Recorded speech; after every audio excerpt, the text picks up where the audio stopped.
Hi, it's HardReset, and today I'll show you how to set up your RAZER Edge V2 Pro.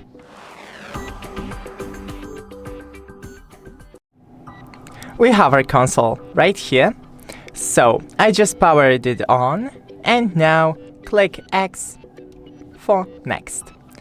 Hi there, start.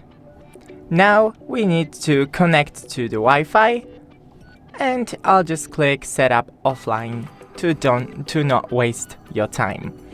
Now date and time, so I think it's good.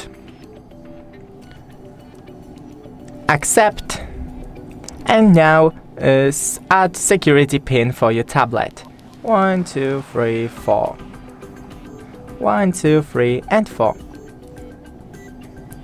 Okay, confirm. Now agree and click Y for home screen. As you can see, it's all done. That's it. Don't forget to leave a like and see you in the next one.